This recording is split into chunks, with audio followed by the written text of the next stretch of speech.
வணக்கம். இது தமிழ் குரலின் சிறப்பு நேர்காணல். இன்றைக்கு நம்மோடு இணைந்திருக்கிறவர் ஃபர்ஸ்ட் லைன் மீடியாவின் முதன்மை ஆசிரியர் மூத்த பத்திரிகையாளர் டாக்டர் உமாபதி அவர்கள். சார் வணக்கம். வணக்கம். நீங்கள் ஏற்கனவே எச்சரித்திருந்தோம், அந்த டீலிமிட்டேஷன் ஒன்று கொண்டு வரும்போது இவங்களுக்கு தமிழ்நாடு சவுத் இந்தியாவே வேண்டாம், மேலே வச்சு முடிச்சுருவாங்க. ஏன்னா அது நிகழ்த்த போகிறாங்க. நாளைக்கு சிறப்பு கூட்டமாக இவ்வளோ அவசரமாக எதுக்கு கொண்டு வரணும்னு தெரியல. 850 மாற்றி தமிழ்நாட்டுக்கு இன்னும் ஒரு 10 சீட்டை ஏற்றி விட்டுட்டு யூபிக்கு 60 சீட்டை ஏற்றி அப்படியே செட்டில் ஆகலான்னு பார்க்குறாங்க. பிஜேபி எதை நோக்கி நாட்டை நகர்த்துது சார்? நம்மளால் என்ன தான் பண்ண முடியல? இல்லை, இதை பற்றி நம்ம 2-3 வருஷத்துக்கு முன்னாடி பேசியிருக்கோம். எப்படின்னா, பார்லிமெண்ட்டில் இடத்த இன்க்ரீஸ் பண்ணி இவங்க அவசரமாக நாடாளுமன்றத்தையே மாற்றினதுலேருந்து இது இன்றைக்கி நேற்று கிடையாது. இவங்களோட லாங் டேர்ம் அஜெண்டா, புரியுதா? ஆர்எஸ்எஸோடைய அதாவது இப்போ நீண்ட கால ஒரு திட்டம். அந்த திட்டத்தின் அடிப்படையில் ஒவ்வொன்றா பண்ணிக்கிட்டே இருக்காங்க. நம்ம ஒவ்வொரு காலகட்டத்திலையும் பலரும் சொல்லியிருக்கேன், நம்ம மட்டும் இல்லை, பலரும் விஷயம் தெரிந்த அரசியல்வாதிகளாக இருந்தாலும் சரி, அரசியல் கட்சிகளாக இருந்தாலும் சரி, இவங்க எதை நோக்கி நகர்றாங்க அப்படின்றத அவர் சொல்லிகிட்டே தான் இருக்காங்க. ஏன்னா இவங்க எப்போ நாடாளுமன்றம் அருமையாக இருக்குது, கல் மாதிரி இருக்குது, புரியுதா? நாடாளுமன்றம் கட்டடம் பெருமைக்குரியது. அதை என்ன பண்ணாங்க அப்படின்னா, அது முகலாய கட்டிடக்கலையில் இருக்குது, பிரிட்டிஷ் கட்டிடக்கலை கலந்து இருக்குது அப்படின்ற மாதிரி ஒரு பொய்யை சொல்லி இந்திய கட்டிடக்கலைன்ற பேரில் குஜராத்காரனுக்கு கான்ட்ராக்ட் கொடுத்து அவனை கோடிக்கடைக்கு அடைக்க விட்டு தரமான ஒரு டிசைனில் இந்த காலகட்டத்தில் இப்படி ஒரு கேவலமாக ஆப்பிரிக்காவில் உள்ள ஒரு சந்தையோட டிசைனை எடுத்து நாடாளுமன்றத்தை கட்டி அதுக்கு 850,000 பேர் உட்கார மாதிரின்னு பண்ணுறாங்க. மழை பெஞ்சப்போ உள்ள ஒழுகி தண்ணியாக வாளியில் தண்ணி பிடிக்கிற அளவுக்கு கேவலமான ஒரு 100 நூற்றாண்டுகளை கடந்து பழைய நாடாளுமன்றம் இருக்குது. அப்போ இதெல்லாம் மாற்றுறாங்கன்னா இதுக்கு உள்ளே இருக்கிற திட்டம் என்னென்னா, எல்லாத்தையும் ஒழிச்சு கட்டிட்டு உள்ள அகண்ட பாரத வரைபடமெல்லாம் வச்சுக்கிட்டு இதெல்லாம் எவ்வளோ ஆபத்தான. இப்போ நெதன்யாவு என்ன செய்கிறானோ, அவனோட தாட் எப்படி இருக்கோ, அவங்க என்ன பிளான் பண்ணுறாங்களோ, அவங்களோட நிலைமையை பார்த்தியாப்போ. இந்தியா பார்த்தீங்க அப்படின்னா, நீங்கள் இன்றைக்கி வரைக்கும் ஒரு புண்ணிய பூமியாகவும் போர் இல்லாத ஒரு பூமி. இப்போ சுதந்திரம் ஆகினதுக்கப்புறம் கிட்டத்தட்ட ஒரு 100 ஆண்டுகள் நெருங்க போகுது. ஒரு போர் இல்லை, போர்னால் வறுமையோ சாவோ. பல நாடுகள் 24 மணி நேரம் போரில் மக்கள் பதறிக்கிட்டே இருக்கான். பாலஸ்தீனத்தை எடுத்தால் பதறான், அரபு நாடுகளில் பல நாடுகளில் நிம்மதி இல்லாமல் வாழ்ந்துட்டுருக்கான், இஸ்ரேலில் நிம்மதி இல்லாமல் வாழ்ந்துட்டு இருக்கான். இப்படி போர் சூழல்லையே இருக்கக்கூடிய இதெல்லாம் இல்லாமல் நிம்மதியாக இந்த நாடு இருந்தது. இந்த அரசாங்கங்களும் அதற்கான சட்டங்களையும் திட்டங்களையும் போட்டு யார்கிட்டையும் நம்ம சண்டையில் இருக்க மாட்டோம், நம்மகிட்ட வேணால் வந்தால் நம்ம விட மாட்டோன்ற மாதிரி தான் நம்ம போயிட்டு இருந்தோம். இப்போ தேவையில்லாமல் அகண்டா பாரதம் அண்டா பாரதம்னு சொல்லி இவன் போட்டான்னா அவனை அடிக்காமல் இருப்பானா?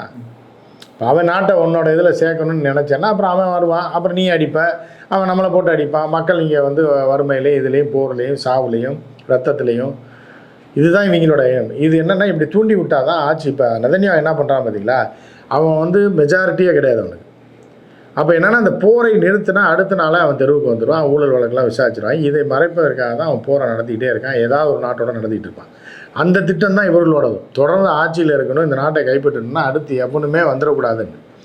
இது எங்கே போய் முடிய போகுது அப்படின்றத அமைதியாக இருக்கக்கூடிய மு.க. ஸ்டாலினை அலறி அடித்து இப்படி ஒரு அறிவிப்பை வெளியிடுவார்னு திமுகவில் இருப்பவர்களே நினச்சி பார்த்துருக்க மாட்டாங்க. அப்படி ஒரு அறிவிப்பை முதலமைச்சர் மு.க. ஸ்டாலின் வெளியிட்டிருக்காரு. நானே தெருவுக்கு இறங்குவேன், பழைய திமுகவை பார்க்க விரும்ப. ஏன்னா பழைய திமுக தனிநாடு கேட்ட திமுக, அதை நீங்கள் தெரிஞ்சுக்கணும்.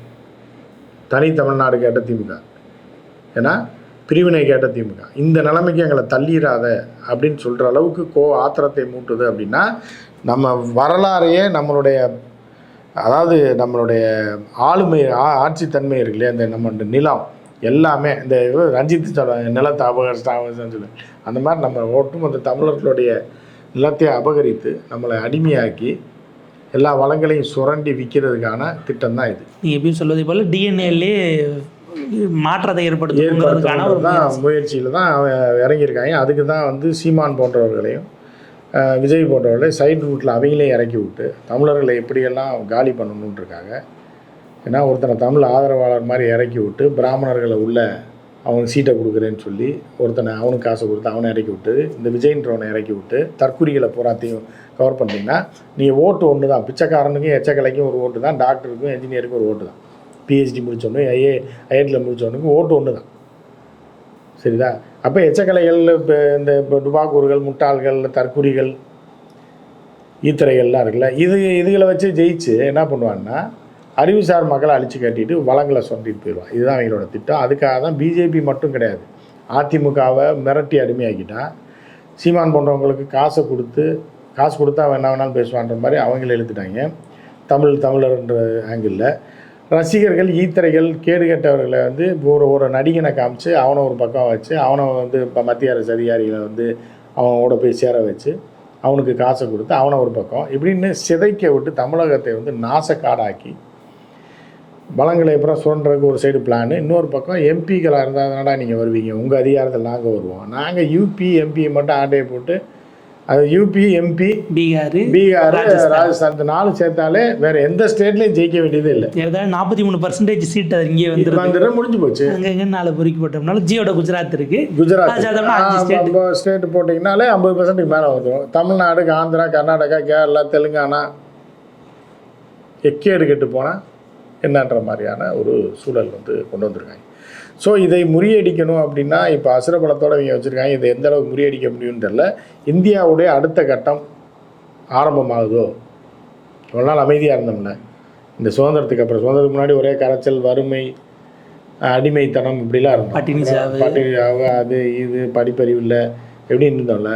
இப்போ இந்த ஒரு மிகப்பெரிய வளர்ச்சிக்கு வந்து ஒரு இடத்துக்கு வந்துருக்கோம். நம்ம இது சர்வதேச அளவில் போட்டி போடுற அளவுக்கு கல்வி அறிவில் எல்லாம் வந்துருக்கல. இதை பூரா ரிவர்ஸ் பண்ணி காட்டு பிராண்டிகளாக நம்ம மாற்றி ஓட்டுன்ற பேரில் இது பண்ணி எல்லாத்தையும் கேப்சர் பண்ணி மதன்ற பேர்னால் இவங்க எல்லாத்தையும் கேப்சர் பண்ணணுன்றது அடைய ஒரு இது வந்து பண்ணிகிட்டே இருக்காங்க. எல்லா வகையிலையும் பண்ணிகிட்ருக்காங்க. அதுக்கு அடுத்த கட்டம் தான் இது வந்து நிரந்தரமாக ஆட்சியை கைப்பற்றி ஆட்சி அதிகாரத்தில் மொத்தமாக உட்காந்து டோட்டலாக எல்லாத்தையும் காலி பண்ணுறது தான் என்னோடய பிளான். இது இன்றைக்கி போட்ட அஜெண்டா கிடையாது. இதை அவசரமாக பண்ணணும்னு என்ன அவசியம் இருக்குது? ஏன் எலெக்ஷன்லாம் முடிஞ்சு நாடாளுமன்ற தேர்தலெல்லாம் முடிஞ்சு நீ பண்ணான்னா இதாகிடுவேன். அதுக்கு வந்து ஒரு மிகப்பெரிய ஒரு திருட்டு திட்டத்தை வைத்து கொண்டு இருக்காங்க. இப்போ இனி வந்து இவங்க இந்த திட்டத்தை நிறைவேற்றிட்டாங்கன்னா எவனுமே எந்த ஸ்டேட் கவர்மெண்ட்டும் ஜெயிக்கவே முடியாது. பேருக்கு எதிர்கட்சி ஆட்சின்னு சொல்லி இவங்களுக்கு சுமூகமாக இருக்கக்கூடிய ஒரு 2 ஸ்டேட்டில் மட்டும் வச்சுட்டு அதையும் எடுத்துருக்கலாம்ல, ஏன் விட்டோம்னு சொல்லி காட்டுறதுக்காக ஒரு 2-3 ஸ்டேட்டை வந்து எதிர்கட்சியில் விட்டுட்டு டோட்டலாக காங்கிரஸை முடிச்சுட்டாங்க. காங்கிரஸுடைய சகாப்தம் முடிஞ்சு விட்டது. அப்போ மாநில கட்சிகளையும் ஒவ்வொன்றையாக முடிச்சிடுவாங்க. மம்தாவை அடுத்த எலெக்ஷனில் முடிச்சிடுவாங்க, திமுகவை அடுத்த எலெக்ஷனில் முடிப்பாங்க, கேரளாவை அடுத்த எலெக்ஷனில் முடிப்பாங்க. இந்த எலெக்ஷனில் மம்தாவை முடிக்கிறதுக்கு ட்ரை பண்ணிகிட்டு இருக்காங்க. கடைசி கட்ட முயற்சி அடுத்த இதில் டோட்டலாக முடிச்சிடுவாங்க.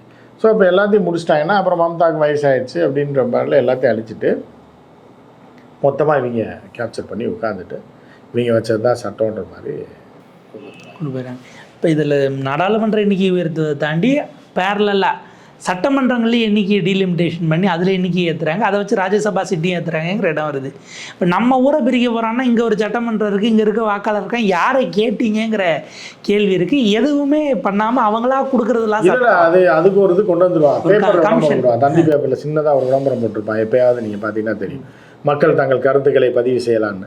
அப்போ நாங்கள் கேட்கப்போ இத்தனை பேர் கருத்து சொல்லியிருக்காங்களே, நாங்கள் கேட்காம இங்கே பண்ணோம், மக்கள்கிட்ட கேட்டு தான் பண்ணோம் அப்படின்ட்டு.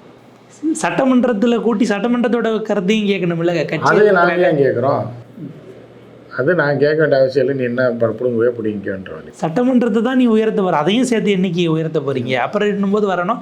இதில் இவங்க நேக்கா அதில் கொண்டு போய் பெண்களுக்கு இடஒதுக்கீடு தரணும், அதுக்கு பின்னாடி பதுங்கிட்டாங்களா சார்? ஏன்னா இப்போ இருக்கிற 540 கொடுத்தா இருக்கிற ஒரு 100 ஆண் எம்பிகளுக்கு பாதிக்கப்படும். இது வேண்டாம், 850 உயர்த்திட்டு அதில் 33% கொடுக்குறோம் அப்படின்னு இப்போ என்ன எடப்பாடி பழனிசாமி சொல்கிறாரு.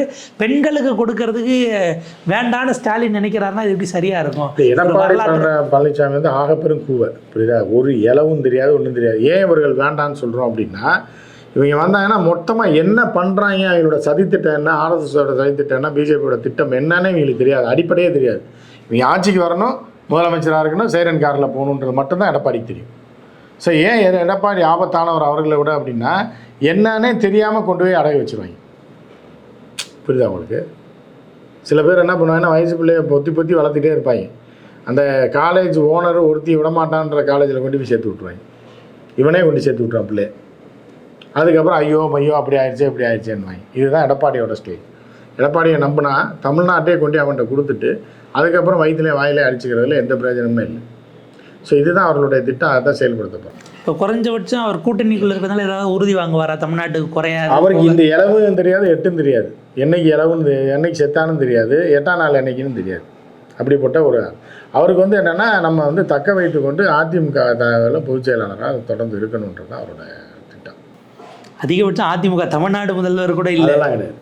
இப்போதைக்கு அவர் எதிர்க்கட்சியாக உட்காந்து அதிமுக நம்ம கட்டுப்பாட்டில் இருக்கணுன்றது தான் எடப்பாடியார். அதான் நேற்று ஓபிஎஸ் எங்கே இருந்தாலும் வாழ்கன்னு பேசுகிற அளவுக்கு நேற்று வந்துட்டாரு. அதான் இங்கே ஒருத்தர் இருந்தார், போயிட்டார், சண்டை கிண்டை போட்டுட்டு எங்கே இருந்தாலும் வாழ்க அப்படின்ற லெவலுக்கு இப்போ கட்சி இவர் தானே.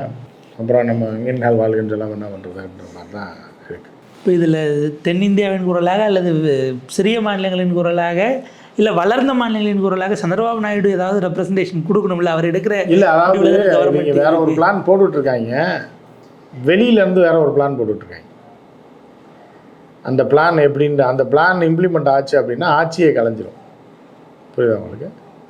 அண்ட் நிதிஷ்குமாரை மொத்தமாக அவரையும் சேர்த்து கட்சியோடு சேர்த்து முடிச்சு விட்டாங்க, அவ்வளோதான். ஏன்னா நிதிஷ்குமாரோட எல்லா டேட்டாவும் ட்ராப் பண்ணி வச்சுருக்காங்க. ஹனி ட்ராப்பு, மணி ட்ராப்பு, எல்லா ட்ராப்பும் பண்ணி வச்சுட்டாங்க.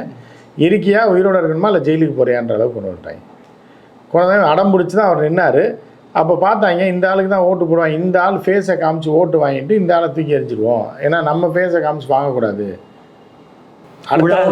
விழாது, அதனால இந்த ஆளை காமிச்சு வாங்கிட்டு ஒரு மாதம் கழிச்சு அந்த வீடியோலாம் போட்டு காமிச்சு இந்த இதெல்லாம் இங்கே டாட்டாஸ்லாம் காமிச்சிட்டு நான் உள்ள ஜெயிலுக்கு போறியா இல்லை பதவி விட்டு போறியானோ ஐயோ அப்படின்னு அந்த ஆள் பயந்து போயிட்டார். போயிருந்த இன்னைக்கு அவராக பார்த்து ஒருத்தருக்கு சிஎம்மாக மாற்றி நான் நல்லா கொடுப்பாங்க பாருங்கள். ஒருத்தர் வந்து மக்களால் வாக்களித்து தேர்ந்தெடுக்கப்பட்ட ஒரு முதலமைச்சர் எனக்கு இந்த பதவி வேணான்னு சொல்லி இன்னொரு கட்சிக்காரனுக்கு, அதுவும் எலெக்ஷன் கூட்டணியில் பாதிக்கு பாதி சீட்டு பேரத்துலேருந்து எல்லாம் பேசின ஒருத்தர் அவர் பதவியே கொடுப்பார் பாருங்க நல்லா. அப்போ அவரோட வீடியோ ஆடியோ எல்லாத்தையும் வச்சுட்டு மிரட்டி இன்னைக்கு அவர் தான் துணை முதல்வர் தான் சபதம் போட்டது, நிதிஷை பதவி விட்டு இறக்காம நான் டர்பனை கைட்ட மாட்டேன்னு நேற்று கைட்டிட்டாப்புல. கைட்டிட்டு அவர் சிஎம்மாக உட்காந்துட்டாரு. அவ்வளோதான். அவர் இப்போ சட்டமன்றத்துக்குள்ளேயே அவர் அந்த கைனி போட்ட வீடியோலாம் திரும்ப வைரல் ஆகிட்டு இருக்கு. இப்படி ஒரு முதலமைச்சரை கொண்டு வந்து விட்டுட்டோமே அப்படின்ட்டு வேறு சில எம்எல்ஏக்கள் சட்டமன்றத்துக்குள்ளே துப்பிட்டாங்க. சபாநாயகர் இது பண்ணுறாரு, இப்போ சட்டமன்றத்துக்குள்ளெல்லாம் இது புயலில் துப்பக்கூடாது அப்படிங்கிற மாதிரிலாம் போச்சு. ஆனால் அந்த இடத்துல பாஜகவுக்கான வளர்ச்சி அசுர வளர்ச்சியாக இருக்குது அப்படிங்கிறது. இல்லை, எல்லா ஸ்டேட்லேயும் அப்படி தான் ஆகும். இது பீகார் மட்டும் கிடையாது. அதுக்காக தான் இப்போ தமிழக முதலமைச்சர் கொந்தளிக்கிறார், நான் ரோட்டுக்கு வருவேன்னு சொல்லி. இது எங்கே போய் முடிய போகுதுன்னு நான் கொஞ்ச நாளில் பார்த்தீங்கன்னா உங்களுக்கு தெரியும். அதிபயங்கரமான ஒரு போராட்டம் இந்தியா முழுவதும் வெடிக்கிறதுக்கான வாய்ப்பு, சவுத் இந்தியா முழுவதும் வெடிக்கிறதுக்கான வாய்ப்பு இருக்குது. இது ஒரு மிகப்பெரிய ஒரு மோசமான சூழலுக்கு இவங்க தள்ளுறாங்களோ அப்படின்னு தள்ளுறாங்க, லோன்லான்னு சொல்கிறாங்க. இது எங்கே போய் முடிய போகுதுன்னா இது ரொம்ப அமைதியாக இருந்த இந்தியா எப்படி ஆக போகுதுன்னு நமக்கு அச்சமாக இருக்குது. பார்ப்போம் சார். உங்கள் நேரத்தை